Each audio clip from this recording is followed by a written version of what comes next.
Hi friends! Welcome back to my channel. నేను మీ Mounika. Beechupalli, Jogulamba after మేము ఎటెళ్తున్నామా అనుకుంటున్నారా? గెస్ చేయండి. ఎక్కువ ఆలోచించకండిలే నేనే చెప్తా ఇంకా. మేమైతే మహానంది పుణ్యక్షేత్రానికైతే వెళ్తున్నాము. ఇప్పుడు టైమొచ్చేసి 2:00 అయింది. ఆ టైంలో ఎలాగో టెంపుల్ క్లోజ్ అని చెప్పేసి మేమైతే లంచ్‌కైతే అన్నీ సెట్ చేసుకుంటున్నాము. ఇక్కడ మహానంది లోపలోనే మాకు ప్లేస్ చాలా ఉంది చెట్ల కింద. ఇంకా అలాగే అక్కడ వాటర్ పైప్ గూడా వస్తుంది. మనం హ్యాండ్ వాష్‌కి, ఫేస్ వాష్‌కి, ఫ్రెష్ అప్ అవ్వడానికి అన్ని విధాలుగా మంచిగా అనిపిచ్చింది మాకైతే. అందుకే మేమింక అక్కడే లంచ్ చేద్దామని అనుకున్నాము. ముందే ఇంటి దగ్గర నుంచి ప్రిపేర్ చేసుకొని వెళ్ళాం కాబట్టి, ఇంక అక్కడే తినేసి అన్నీ ప్యాక్ చేసుకొనైతే దర్శనానికి వెళ్ళాము. ఈ మహానందికైతే ఇక్కడ సైడ్ షట్టర్ ఉంటది. లోపలికి కూడా వెళ్ళొచ్చంట. కాకపోతే మేమెళ్ళిన టైంలో అయితే అది క్లోజ్ చేసుంది. రిక్వెస్ట్ చేస్తే తీస్తారంట గానీ, ఇంకా ఏముందిలే అన్నట్టు మేము అడగలేదు. ఇక్కడైతే ఇది చాలా పెద్దగా ఉంది. నిజంగా అందరూ మహానంది అంటే ఎందుకంటారో అనుకున్నాం కానీ, ఇప్పుడే చూసిన తర్వాతే అర్థమైంది. నేను వెళ్ళడం ఫస్ట్ టైమ్ గాబట్టి కొంచెం నాకు ఇదేనా మహానంది అనిపించేంతలా అనిపించింది.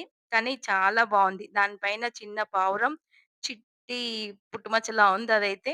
ఇక్కడైతే మేము అన్నం తిన్న తర్వాత ఇక్కడొక డాగ్‌కైతే మా అన్నయ్య అయితే పెరుగన్నం కలిపి పెట్టేసిండింకా.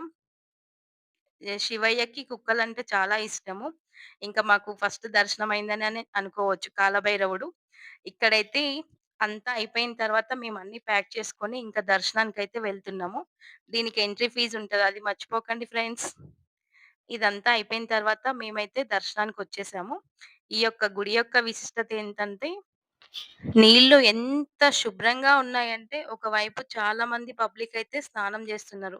అయినా సరే ఆ వాటర్ మనం కాయిన్ పడ్డా కనిపించేంత శుభ్రంగా ఉన్నాయి. ఎక్కడ గూడా మనమైతే ఇంత శుభ్రత అయితే చూడలేమనిపించింది నాకైతే. ఈ టెంపుల్‌కి ఎదురుంగా అయితే నంది ఉన్నారు. ఇంకా ఈ నందిని దర్శనం చేసుకున్న తర్వాత మనమైతే లోపలికి వెళ్లి ఆ శివయ్యని దర్శనం చేసుకున్నాము. ఇక్కడ లోపలికైతే ఫోన్ ఎలో లేదు. ఏంటంటే మహానందిలో నాకొకటి నచ్చిందేంటంటే కోనేరు.